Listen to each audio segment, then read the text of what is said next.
Museus e arquivos são lugares de memória. Problematizar essa questão pode nos ajudar a compreender de que forma eles trazem significado ao espaço urbano. Da mesma forma, é fundamental pesquisar esses locais como partes constituintes do imaginário das cidades. A professora doutora Maria Cleci Venturini, do Programa de Pós-Graduação em Letras da Unicentro, é uma das pesquisadoras preocupadas com essas questões. Nos últimos anos, a professora tem desenvolvido importantes projetos nesta área. O primeiro, financiado pela Fundação Araucária entre 2014 e 2016, recebeu o nome de Museus, Arquivos Históricos e Imaginário Urbano. Já o segundo, apoiado pela Secretaria de Estado de Ciência e Tecnologia e Ensino Superior do Governo do Paraná, é intitulado Museus e Arquivos, Lugares de Memória do Espaço Urbano. Ambos os projetos possuem como objetivo ampliar nossa compreensão sobre esse assunto.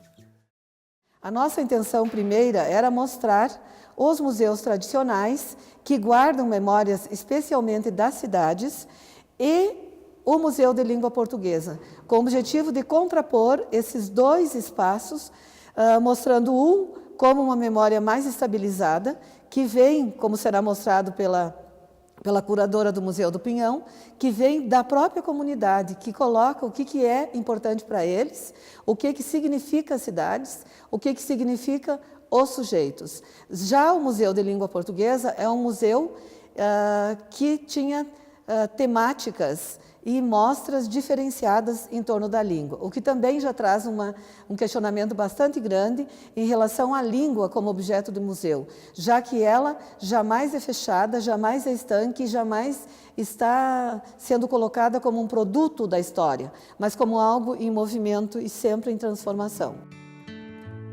Neste documentário, vamos conhecer um pouco mais esses espaços de memória da nossa região e também descobrir como se desenvolveu o projeto Museus Arquivos. Inicialmente, iremos visitar o Museu Histórico da cidade de Pinhão, que deu seus primeiros passos com o trabalho da professora Maria da Graça. A princípio, era um local de exposição de pinturas de artistas locais e tempos depois passou a ser administrado pelo Poder Público Municipal. Por volta de 2004, numa tarde, no período do recreio do Colégio Santo Antônio, onde eu trabalhava, eu e uma colega de história, a Elizabeth Kramer, estávamos conversando a respeito que na nossa cidade não existia um ambiente, um lugar, uma referência cultural. Nessa conversa informal surgiu assim, vamos apresentar um projeto para um museu histórico de Pinhão, para a prefeitura? Então, foi assim, foi num bate-papo descontraído, na hora do recreio, que nós duas conversando, né, surgiu então essa ideia de um museu. Então, sentamos, estudamos, pesquisamos, colocamos no papel e esse projeto foi aceito pelo prefeito da época e foi no dia 1º de setembro de 2005, que oficialmente foi aceito pela Secretaria de Educação e Cultura. Como que começou? Eu não tinha nada. E daí teve um probleminha aí que a minha colega teve que mudar de cidade. E não tinha acervo nenhum. Eu aproveitei para ir pesquisar, acervo e tudo, assim, quase que sozinha no projeto. Os objetos foram selecionados, foram conquistados, foram pesquisados por mim ao longo desses 10 anos, através de empréstimos temporários, doações, que eu fui juntando e colocando no espaço que estava, na época, determinado para o funcionamento do museu. Aí nós começamos a desenvolver alguns projetos, a participar de eventos na rua, nas festas, nos seminários lá em Faxinal do Céu. A gente começou a participar com exposições, né? E o início foi assim, muito simples. O museu está organizado em torno do livro-tomo, onde são registrados todos os objetos recebidos. Atualmente, o museu é dividido em salas temáticas que recebem materiais como prataria, louças, móveis antigos, documentos, fotos, livros e várias tecnologias que antecederam o computador, como retroprojetor e máquina de escrever. Para compor o acervo inicial do museu foram aceitas muitas doações, entretanto vários objetos aguardam restauro. Quem passeia pelo museu percebe que não há um único destaque. A história, a cultura e as tradições do município estão no conjunto dos objetos expostos. Hoje a gente continua aqui ainda em uma casa alugada, né? Essa casa aqui é alugada, mas já está pronto a planta e já ganhamos, nós do município de Pinhão, já ganhamos o terreno para construção. Por quê? Porque eu vou precisar de um terreno muito grande, com muita mata e muita água, porque o acervo externo, a tecnologia do passado, ela vai ficar em funcionamento. Então nós vamos ter um museu com acervo interno, normal, como é um museu, né, com acervo interno, e vamos ter um acervo externo em funcionamento. Vila Nova de Pinhão era um pequeno povoado pertencente ao município de Guarapuava. Nesta época, a vila se resumia a uma igreja, a um cemitério e a um pequeno comércio e algumas casas de fazendeiros. Tudo em torno da única rua existente, que hoje se chama Rua Francisco Delê. Aliás, esse senhor foi um dos primeiros habitantes de Vila Nova. Foi dono de comércio e também proprietário de terras. Em 1964, a Vila Nova de Pinhão conseguia sua emancipação e passou a se chamar Município de Pinhão. A questão da época passada com o presente, o que permaneceu, o que mudou, né? Principalmente nas questões assim, valores humanos, nós trabalhamos muito isso. O museu contribui não só para a história da cidade, né? Em geral para todas as instituições, todos os grupos que nós temos, todos os grupos sociais que formam o nosso município, tanto a sede como o interior. Eu penso que ele hoje é uma contribuição essencial. Nós participamos dos eventos, nós participamos do aniversário do município, nós vamos para fora com acervo, onde tem seminários, onde nos convidam, as escolas nos convidam, o grupo de agricultores fazem uma exposição dos seus produtos da agricultura na praça. Eles nos convidam para levar o acervo lá para enfeitar, para montar um ambiente. Então, eu acho que a nossa contribuição é bem cultural, é bem educativa e eu estou muito contente porque esses últimos tempos aqui a gente teve assim condições de trabalhar muito bem.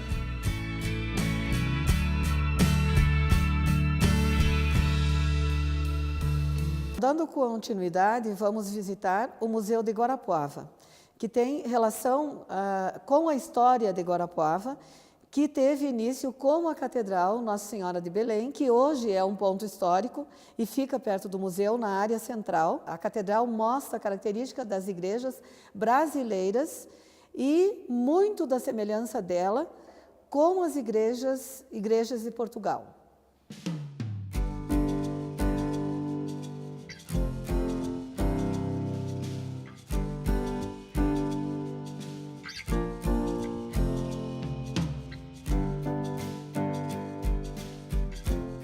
A casa, que hoje é o Museu Municipal Visconde de Guarapuava, inicialmente ela foi adquirida pelo município aproximadamente em 1948.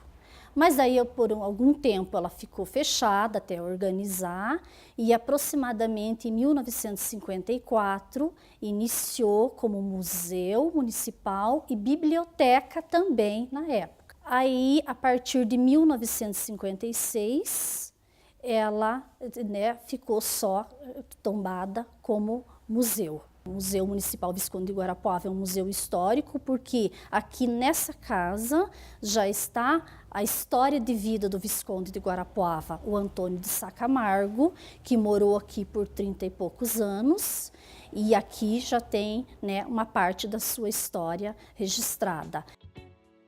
Todo o acervo do museu é composto por peças doadas que recebem um número e são registradas em um livro-tomo. Por questão de espaço, algumas peças não ficam expostas e são colocadas na reserva técnica do museu. Tem um momento que nós classificamos nesse livro, como seria uma declassificação, a gente utiliza uma espécie de manual, uma lei de diretrizes museológicas do Instituto Brasileiro de Museus. Conforme a peça, a gente verifica nessa lei de diretrizes museológicas no que ela se encontra, no que a gente vai classificar. Trabalhamos com temáticas. Conforme a data, o tema do mês, a gente faz uma exposição. Aí, nesse momento, é montada a exposição, pega o que tem armazenado na reserva técnica e a gente organiza uma exposição. Um exemplo, nós tivemos em agosto o mês do folclore. Então, nesse momento, a gente pega o que está, né, armazenado na reserva e monta uma exposição. Muitas vezes com aula expositiva para turmas ou grupos. E assim a gente vai fazendo, é uma maneira de fazer um rodízio, um revezamento do que a gente tem na reserva e faz esse trabalho, então.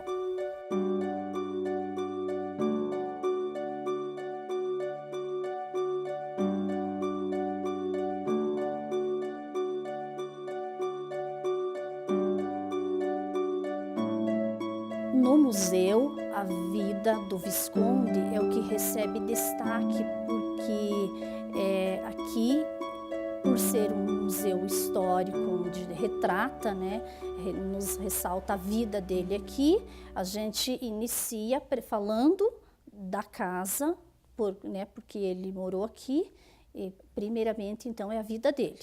Depois, a questão do acervo, do tombamento, a casa em si, porque o museu ele é de taipa, é uma construção antiga, como outras casas da época, feita por mãos de escravos. Então, traz ainda toda uma técnica que lá atrás foi utilizada não só pela casa que foi o solar, considerada na época o solar do Visconde de Guarapuava, mas também a cultura afro.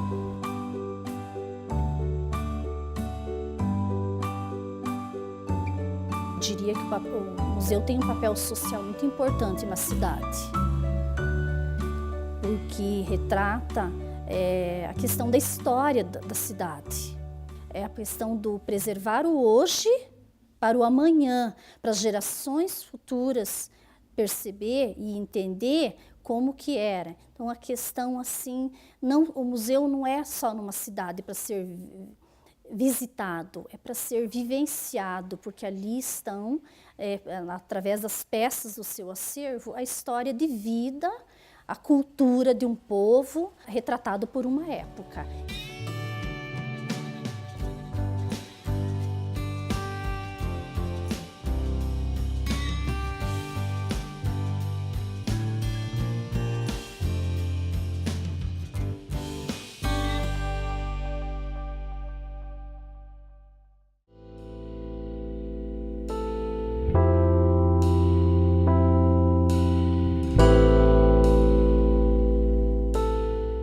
O Museu Histórico de Entre Rios possui algumas diferenças em relação aos museus mostrados anteriormente.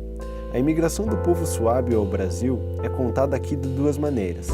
Além dos objetos e documentos históricos, há também uma parte onde os visitantes podem interagir com a exposição. A comunidade de Entre Rios, ela sempre se preocupou na questão da preservação de todo o percurso que eles tiveram com relação à história e à tradição. Então, o primeiro museu ele foi fundado em 1971, quando Entre Rios completou 20 anos. Então, ainda numa estrutura bem simples, foi uma época em que as pessoas que se engajaram nessa proposta iniciaram a coletânea do acervo, fizeram a coleção de algumas fotos, de alguns objetos. Então, surgiu o primeiro museu. Então, esse acervo ele foi ampliado aos poucos e 20 anos depois, quando Entre Rios completou 40 anos, isso em 92, nós tivemos então a adaptação do novo espaço, que era então o antigo prédio da cooperativa agrária, o antigo prédio administrativo, e lá então já com um acervo um pouco mais amplo, contando todo o percurso de uma forma um pouco mais completa. E então, quando o Entre Rios completou 60 anos, coincidentemente, nós então fundamos essa estrutura, esse museu, que é o que nós temos hoje, na verdade conservando todo o acervo que nós já tínhamos, ampliando um pouquinho a exposição, mas num formato, num layout com uma identidade um pouquinho mais moderna, para que ele também fosse um pouco mais atrativo para os jovens e para a comunidade mais contemporânea. Então, esse museu de hoje nós temos desde 2012. O museu, desde o início, ele teve uma preocupação de se organizar para que a história da imigração dos suábios do Danúbio no Brasil e no distrito de Entre Rios fosse compreendida. Então, o museu está organizado de forma cronológica. Então, ele inicia com o período da imigração dos suábios do Danúbio, dessa comunidade germânica para o sudeste europeu, onde eles colonizaram as margens do rio Danúbio, na Hungria, na Croácia, na Sérvia e na Romênia, que era naquela época o Império Austro-Húngaro, depois para o período pós-guerra, depois o período que eles viveram na Áustria, o início aqui no Brasil e a vinda para o Brasil, como foi todo esse processo, até os dias atuais, contando um pouquinho do desenvolvimento, então, do distrito em cima do trabalho comunitário e das forças que uniram essa comunidade.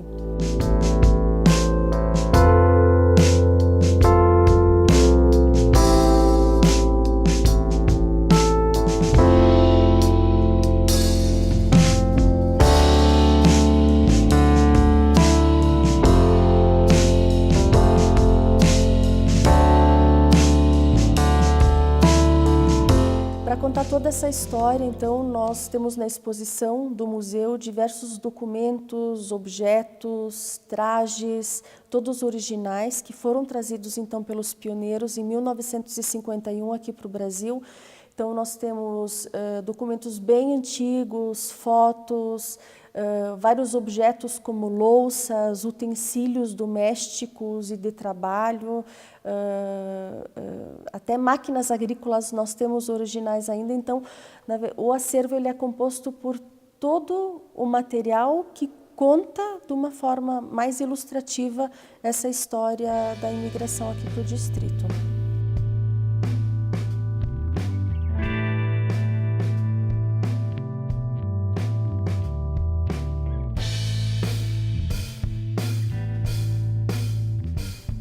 Todo esse material ele é constantemente selecionado. A partir do momento que nós definimos o roteiro da exposição, como se comporia essa exposição, a gente então define quais os objetos que ilustram as passagens que nós estamos mostrando para o nosso visitante e continuadamente a gente recebe acervo ainda de alguns pioneiros que vivem, de algumas famílias que têm objetos originais, então nós temos essa continuidade da coleção. E em alguns momentos ou em alguns períodos a gente faz a substituição desse acervo para trocar o que está exposto, mas mantendo sempre essa cronologia que é a proposta da exposição do museu. Que hoje o distrito de Entre Rios e a comunidade ela é bem desenvolvida, mas nem sempre foi assim. Então a ideia que nós tivemos com a exposição dessa forma e a ênfase que nós damos nas visitas é mostrar toda essa trajetória desse povo que teve que deixar a sua pátria sem escolha, isso não foi uma opção deles, e construiu um novo lar, e o Brasil então foi receptivo para recebê-los aqui no interior do Paraná.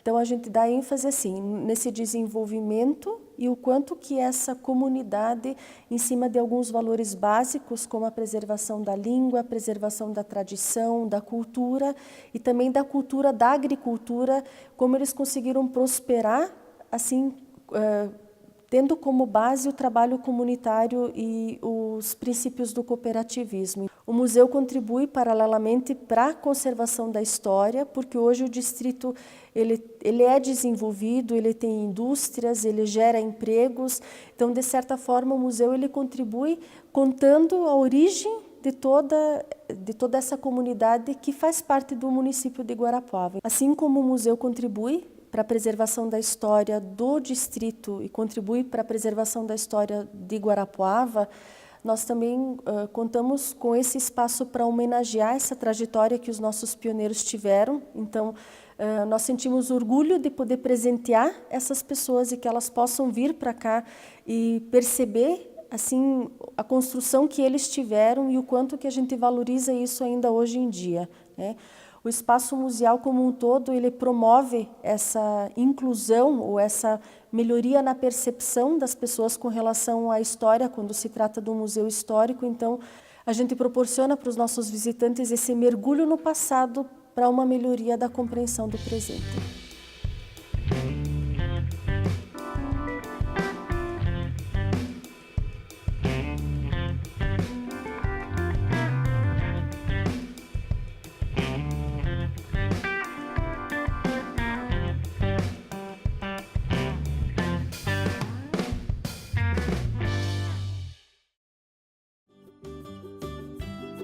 Um outro tipo de espaço é o Centro de Documentação e Memória.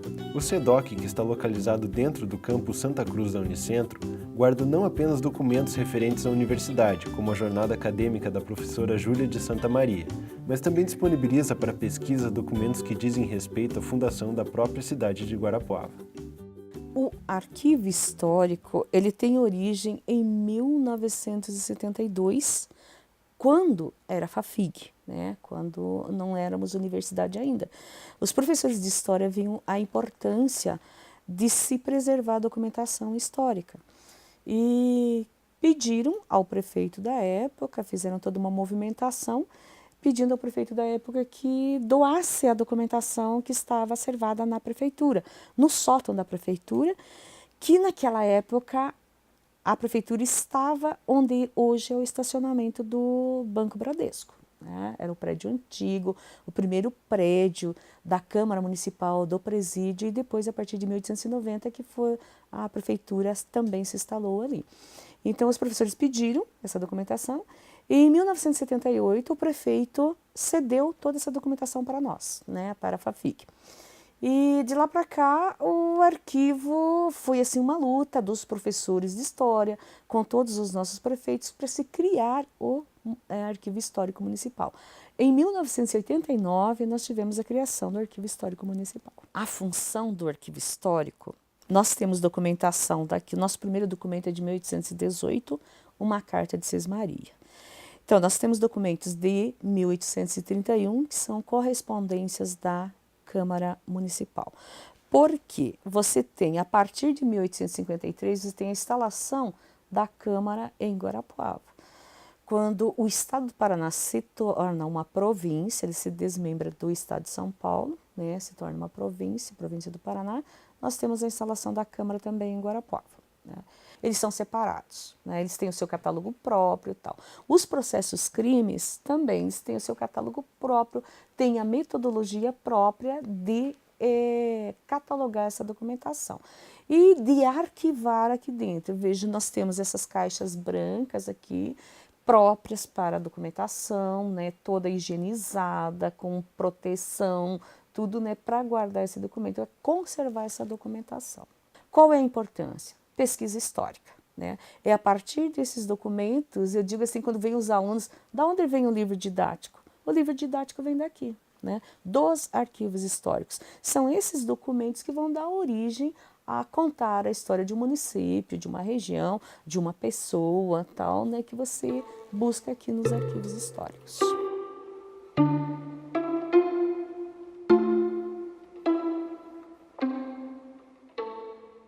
Veja, a história, nós dizemos assim, nem tudo é histórico, nem tudo é uma fonte histórica.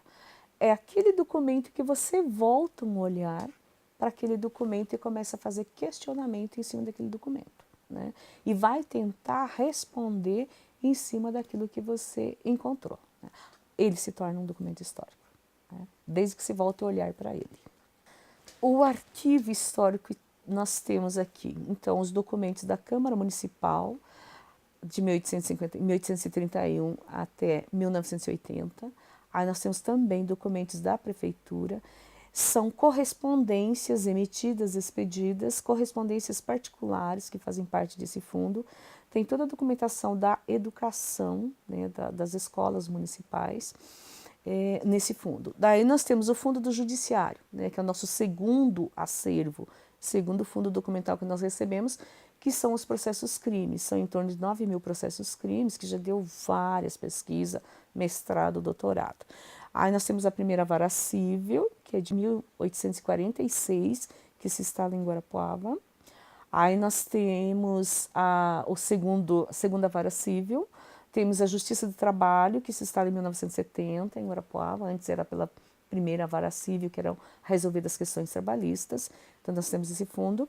Aí nós temos acervos particulares, que é do Eurico Branco Ribeiro, uma série de documentos dele, médico guarapuavano, que fez toda a sua vida em São Paulo, né? Hoje ele dá nome à nossa Casa da Cultura, então nós recebemos também acervos particulares. Temos uma farta documentação do seu Nivaldo Krieger, que ele já fez doação para nós, né? Desde 1954, quando ele foi vereador em Guarapuava, daí as legislaturas de deputado estadual, federal, prefeito, senador, então ele deu toda essa documentação para nós. Temos a professora Julita, também que fez a doação da documentação dela, né? Nós contamos hoje também com o acervo da mulher japonesa. As mulheres japonesas tinham uma associação, maravilhoso documento, né? Documento aula, documento didático de alfabetização em japonês. Essa documentação estava jogada fora, a gente conseguiu ganhar, né? E está aí já disponível para pesquisa. Temos a documentação da Soroptimista, também mulheres, né? Que tem o Clube Soroptimista. Temos jornais, né? Todos os jornais de Guarapuava, que foram publicados em vários períodos, algumas coleções completas, outras não. Revistas, né? Várias revistas, a gente vive sempre com campanha, pedindo documentos que venham para cá, né? Um dia falando com alguém assim, disse assim, não, mas antigamente, antes das novelas, das telenovelas, se tinha fotonovela. Tá, não temos fotonovela. Então fizemos uma campanha de ver uma fotonovela. Hoje se veio o pesquisador e disse, nossa, eu não sabia que existia uma fotonovela. Mas antes da fotonovela tem a desenhonovela, né? Então se vai descobrindo uma série de documentos que hoje são fontes de pesquisa mesmo.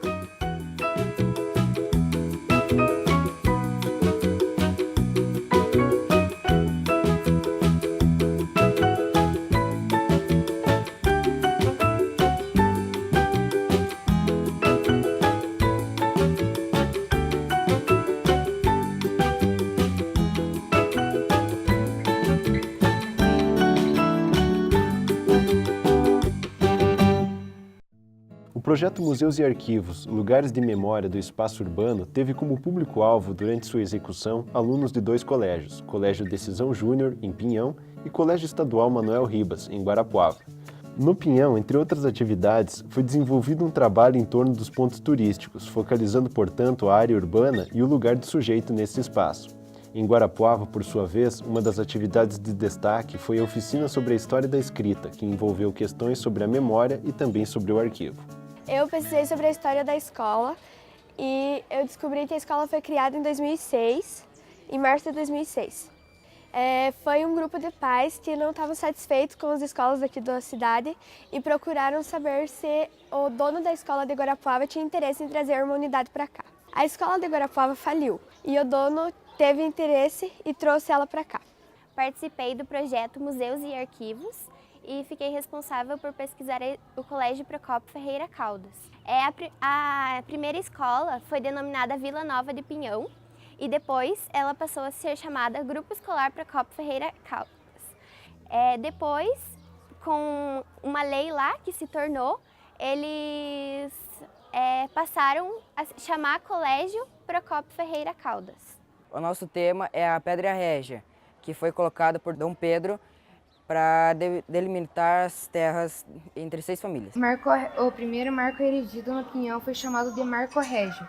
Ele foi colocado para dividir a terra de 6 famílias e a importância dele é para saber também das famílias, é para saber qual foram as que ajudaram mais no desenvolvimento da cidade.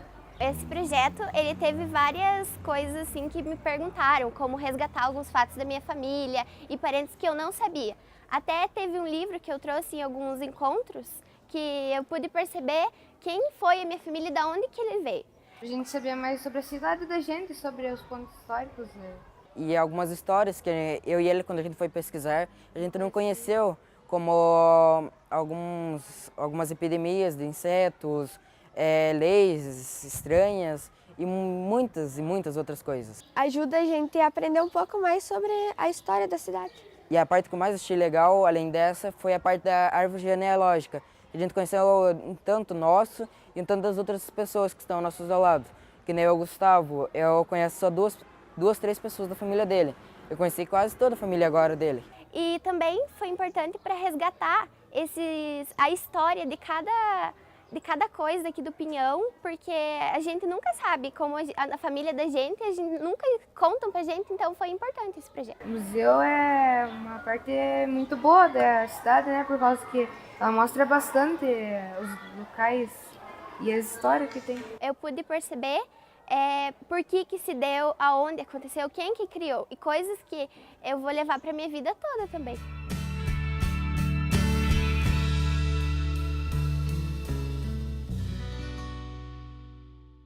Nosso maior desejo é que este projeto tenha contribuído com as escolas para que as crianças tenham essa visão crítica da história dos museus e de suas cidades, vendo que as cidades, por menores que sejam e por mais que pareçam não ter uma memória muito significativa, elas têm uma história que muitas vezes não está nem no museu.